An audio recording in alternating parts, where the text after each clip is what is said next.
ওম নমঃ শিৱায় হৰ হৰ মহাদেৱ। বন্ধুসকল, আজিৰ ভিডিঅ'ৰ যোগেদি আপোনালোকে ভীমাশংকৰ মন্দিৰত অৱস্থিত মহাদেৱৰ দৰ্শন কৰিব পাৰিব। ভীমাশংকৰ মন্দিৰ অৱস্থিত গুৱাহাটীৰ গোট চকৰ কাষত পামহিত।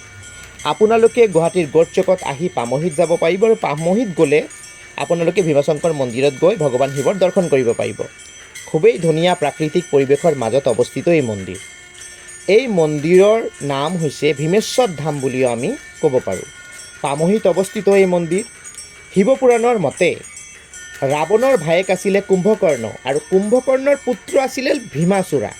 ভীমাসুৰা ভগৱান ব্ৰহ্মাৰ আৰাধনা কৰি বিভিন্ন শক্তি অৰ্জন কৰি আৰু বিভিন্ন ৰজাক বন্দী কৰি হত্যা কৰি তেওঁলোকৰ ৰাজ্য দখল কৰিছিলে।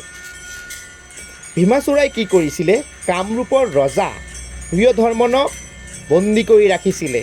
প্ৰিয়ধৰ্মন আছিলে ভগৱান শিৱৰ ভক্ত। তেখেতে বন্দী অৱস্থাৰ পৰাও ভগৱান শিৱৰ আৰাধনা কৰিছিলে। এদিন প্ৰিয়ধৰ্মন যেতিয়া ভগৱান শিৱৰ আৰাধনা কৰি আছিলে, তেতিয়া ভীমাসুৰা গৈ তাত তৰোৱালেৰে তেওঁক প্ৰহাৰ কৰিছিলে। আৰু সেই সময়ে য'ত ভিডিঅ'ত আপোনালোকে দেখা পাই আছে, য'ত আমি ভগৱান শিৱক আৰাধনা কৰোঁ, এই একজেক্ট লোকেশ্যনত ভগৱান শিৱৰ আৱিৰ্ভাৱ হৈছিলে। আৰু তেওঁ ভীমাসুৰাক পৰাস্ত কৰি বধ কৰি ভক্তসকলক আৰু ৰজা প্ৰিয়ধৰ্মনক ৰক্ষা কৰিছিলে, সংৰক্ষণ দিছিলে। চ' বন্ধুসকল, এইটো হৈছে মিথিলজিকেল হিষ্ট্ৰী ভীমাশংকৰ মন্দিৰৰ লগত কানেক্টেড। এতিয়া আৰু এটা ইম্পৰ্টেণ্ট কথা মই জনাওঁ আপোনালোকক। ভীমাশংকৰ মন্দিৰ প্ৰাকৃতিক পৰিৱেশৰ মাজত অৱস্থিত।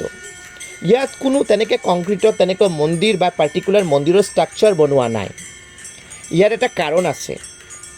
যিমানবাৰ ইয়াতে কংক্ৰিটৰ মন্দিৰ বা তেনেকুৱা ষ্ট্ৰাকচাৰ বনাবলৈ চেষ্টা কৰা হৈছে, ইমানবাৰে বন্য হাতীয়ে সেইটো ভাঙি পেলাইছিলে।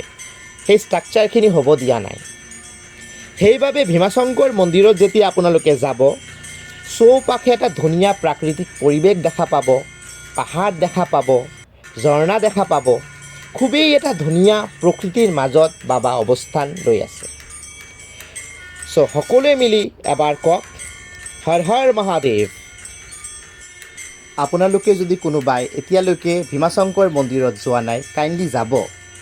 তাত বাবাৰ দৰ্শন কৰিব, বাবাৰ আশীৰ্বাদ ল'ব। চাব বাবাই আপোনালোকৰ মনৰ সকলো ইচ্ছা পূৰ্ণ কৰিব। বাবা ইয়াতে খুবেই জাগ্ৰত।